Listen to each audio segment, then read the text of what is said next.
to Brussels, back to Brussels again. We're back and forward there today. Nigel Farage is waiting for us there. Angela Smith says no one can say that Parliament hasn't voted to deliver the spirit of the referendum result. What do you say to that?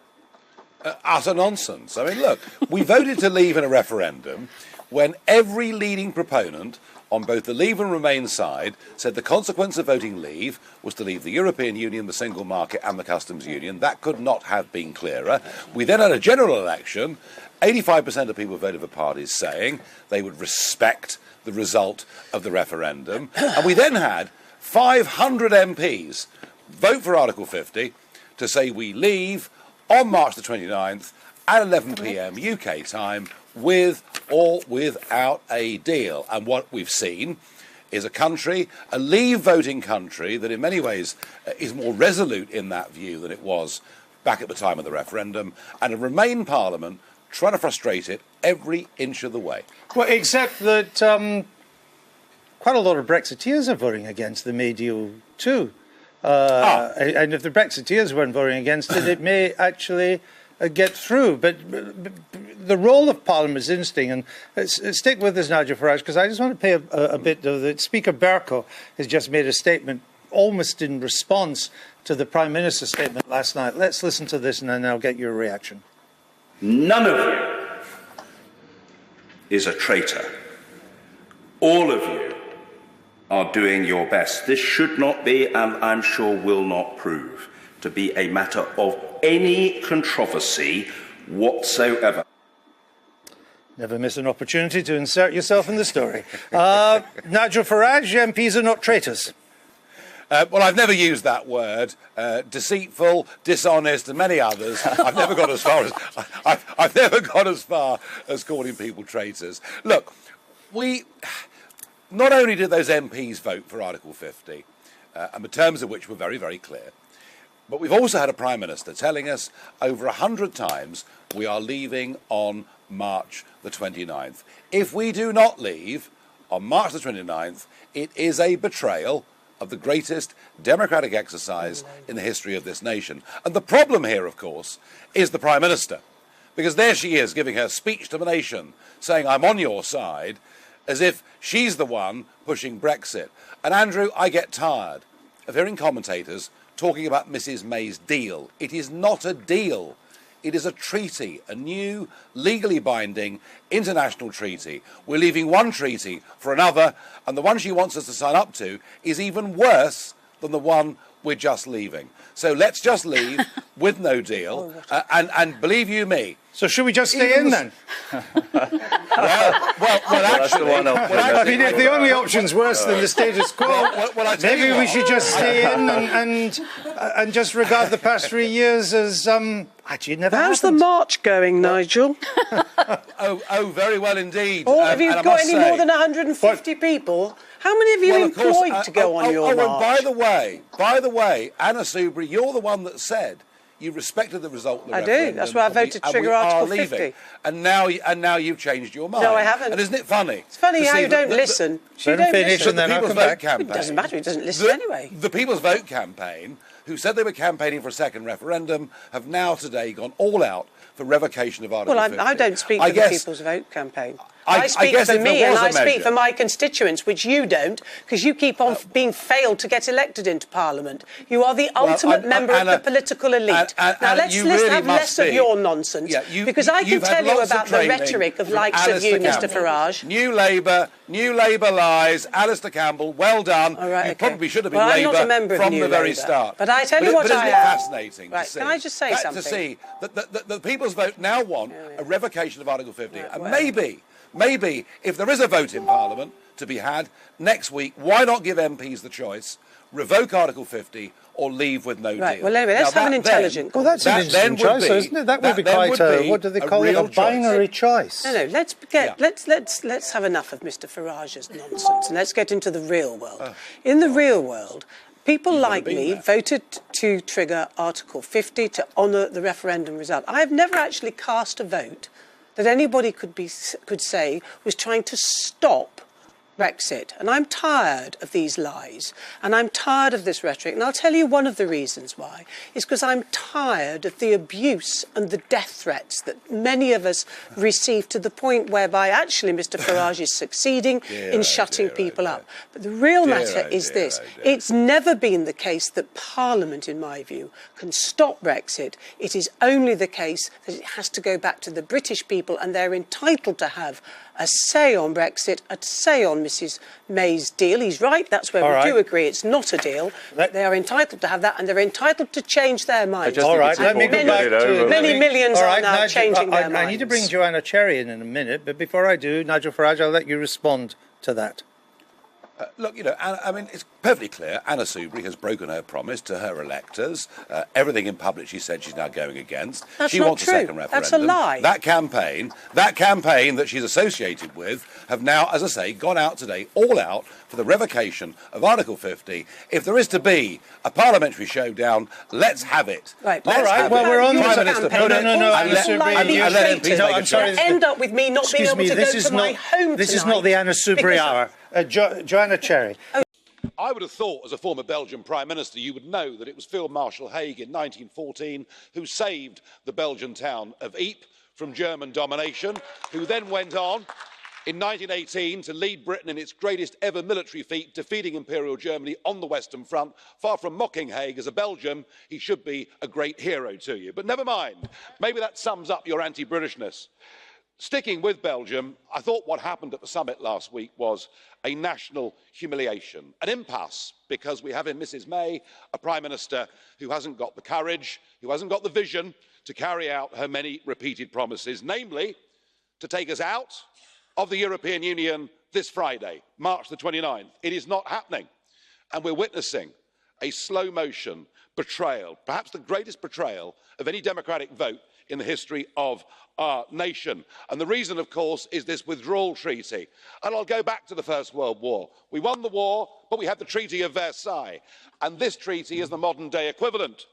We have a reparations bill of £39 billion we have to pay for nothing in return. We have the annexation of a part of our national territory in the shape of Northern Ireland. This treaty is a bad piece. It is unacceptable, it is not Brexit, and it will not pass. Now, I know that you're all getting terribly excited about what the House of Commons may do over the course of the next week, and we know what they'll do. They'll come back with some form of agreement around a customs union and the continued free movement of people. But even if they do that, the one thing that's inevitable is that we're headed for an Article 50 extension. And I think you should ask yourselves, do you really want that? Do you really want Brexit to utterly dominate the next couple of years of your business to the exclusion of your many other ambitions? Do you really want the United Kingdom to contest the European elections, to send back a very large number of Leave MEPs just at a time when you're fighting populism as you see it across the continent? Do you really want me back in this place? Yes. Well, there we are. And all for what? Because Brexit is going to happen anyway. Mr Tusk, if you think the British people have changed their minds on Brexit, you, sir, are deluded. Because actually what we now see are opinion poll leads of 15 and in some cases nearly 20% in favour of leaving. If we had another referendum, Leave would win it by a bigger margin. So why put yourselves through years of agony? I pay great tribute to Mr Juncker, to Mr Barnier, to the European Commission. You have prepared your no-deal scenario. It is highly professional. It shows that actually leaving with no deal is not going to cause huge disruption. It even suggests that with no deal, there's no need for a visible border in Ireland. So I would say to you, to all of you and national leaders, reject the British extension beyond the 12th of April. Get Britain out, and then we can all just get on with the rest of our lives.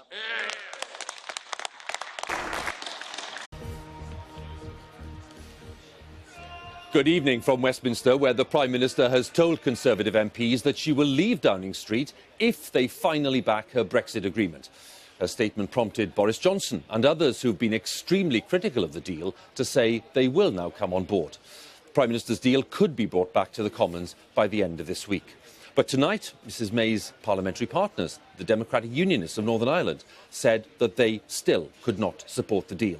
And during the evening, the House of Commons has been exploring its own preferred options on Brexit, but has failed to find a majority on any of them.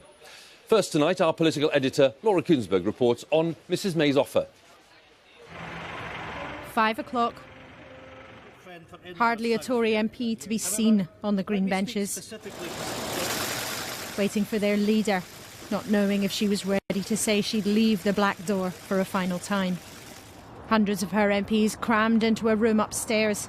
It was hot and steamy in there. There was quite a lot of emotion. There was no whooping and hollering, and no one takes any great pleasure in what's happened. She made a really sad, but a highly charged, emotional speech. So packed, cabinet ministers couldn't even get inside. I just managed to squeeze into a very crowded committee room and get in and saw her make an announcement. It was actually a very moving statement, and she was, very clearly making the case that, look, if this is what it takes to get the deal over the line, which she believes, rightly in my view, that is in the national interest, then I will go once Brexit is done. It's a sacrifice Number 10 hopes that has a purpose: to reverse the fierce Brexiteer opposition to the compromise Theresa May worked out with the European Union, so they can have another vote, another try to get it through in the next 48 hours. We can guarantee delivering on Brexit if this week he and others in this House support the deal. The Prime Minister is failing to deliver Brexit because she can't build a consensus, is unable to compromise and unable to reunite the country. She is unable to resolve the central issues facing Britain today, and she is frankly unable to govern. Forget Prime Minister's questions, though. Patience is amazing. The question tonight is how many Tory opponents of the deal can Theresa May's promise shift? You wish you'd changed your mind sooner, Mr Eastmark? No? Some big-name Brexiteers were already on the move. I preferred leaving without a deal, but once that had gone, as I say, I was willing to back Mrs May's deal, and she has now said that once the deal has gone through, if it does go through, then she will stand down, which I think shows her inner nobility. I am very worried that we might lose Brexit. I have campaigned for Brexit, and I think the alternatives are looking increasingly unattractive. I am encouraged that she has accepted that we should have a new leader for that second stage when it comes. So yes, I think I will now vote for the agreement. But there's a hard core, enough perhaps to block her still. She is not, I think we universally agree, the best Prime Minister we've had and not the right person for stage 2. The reason I'm not happy is that the deal, even part 1, which she's absolutely adamant that gets signed before she goes, takes us back into Europe, not out of Europe. What price for DUP support?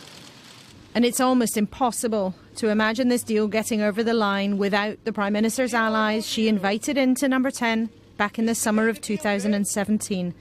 The Northern Irish Unionists are meant to keep the government afloat. Not budging, not this time. The backstop in that withdrawal agreement makes it impossible for us to sign up to the withdrawal agreement. And you know what? I regret that, because we wanted to get a deal that worked for the whole of the United Kingdom, a deal that worked for Northern Ireland. But now we're in a situation where we cannot sign up to the withdrawal agreement, and it's all because the Prime Minister decided to go for that backstop. The Prime Minister told her MPs tonight, just up there, she's ready to pay the highest price, to give up office early in a grand bargain for support to pass her Brexit deal. But without support from her Northern Irish allies, it may prove to be another failure. The dilemma may be answered not by Theresa May, but by Parliament itself. Parliament's warming up to make the decisions. Tonight, voting itself on an alphabet of different versions of Brexit, whether for a closer relationship with the EU than the Prime Minister plans, or even to leave without a deal. But even having said she'd quit, the Prime Minister walked in to hear no to option after option. So the noes have it. No majority for anything at all. Whether it is, in the end, the Prime Minister's deal or a variation cooked up by MPs, Brexit has steeped bitterness in yet another generation of Conservative MPs. I think it's very strange for people who have the most heartfelt objections to this deal on all areas of principle, but someone says they'll fall on their sword and, oh, that's OK then. Do you think it might be about the future leadership of your party? Imagine. Well, I tell you what, it might be for some of them, but those people who've played the games they've been playing won't be getting my support, and I'll be doing everything I can to make sure that those who have put their leadership ambitions ahead of the interests of the country are the people who do least well when any ballot comes. The Prime Minister may hope our bargain could bring new order, but we can't know that yet. What's certain is Theresa May has become another Tory leader whose time in office was pulled apart by anguish over Europe.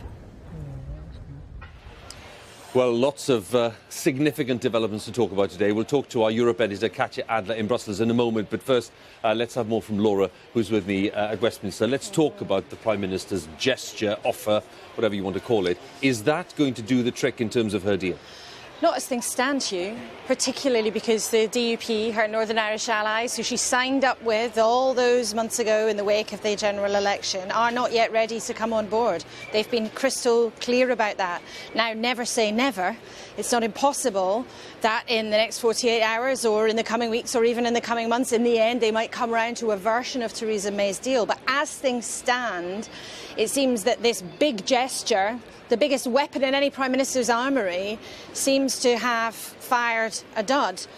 That said, things have been so fluid here tonight, so fluid today, and so fluid really for a number of days. I wouldn't rule out anything happening that we at the moment can't predict.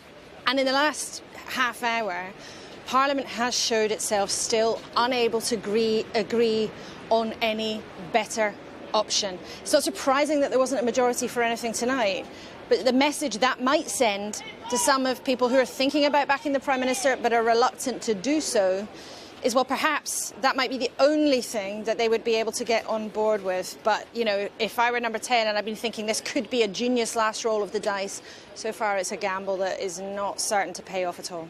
We'll talk about the parliamentary votes just in a short while, Laura. Thanks very much. I want to go to Brussels and bring in Katya. Katya, what's the perspective there in Brussels on not just on Mrs May's gesture or offer, but also on the parliamentary votes that have just been announced in the past hour or so?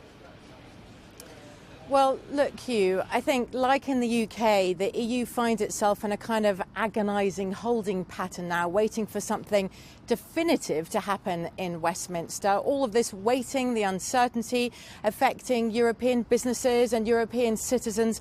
The EU finds all of this really frustrating. And what I found was there was a real contrast in moods tonight between the EU and the UK. You know, in Westminster, there was a certain buzz, a dynamism, MPs trying to do their bit to affect the direction of Brexit, whereas here in Brussels, throughout the evening, the mood has been really dark. EU leaders still look at the divisions in Parliament and in government, and they fear the creeping inevitability of a no-deal Brexit. Now, of course, they'd be thrilled if that wasn't the case, but it would also be wrong to listen to the European Council President Donald Tusk earlier today. He spoke in support of those in the UK who want to cancel Brexit or to have another vote, and to say that EU leaders still really are hoping for the UK to change its mind. The fact is that it's nearly been 3 years now since the EU referendum.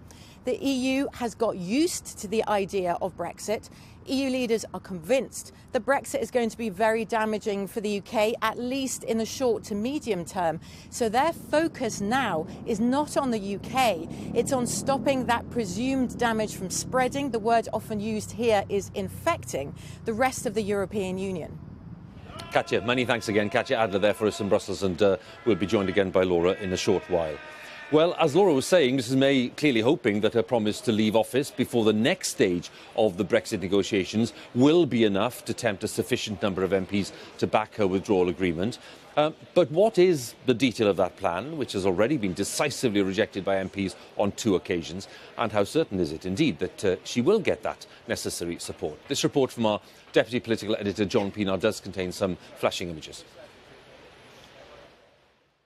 Hacking down leaders over Europe has become a habit for the Conservatives, but that's no consolation to Theresa May. Her remaining wish, to be the PM who delivers Brexit, and there's no guarantee of even that. The ayes to the right, 202. The noes to the left, 432. Twice now, Mrs May's deal has been defeated, and by crushing margins. Could she succeed at the third time of asking? Not easy. Not even she claims to be an enthusiast for what became the product of many compromises.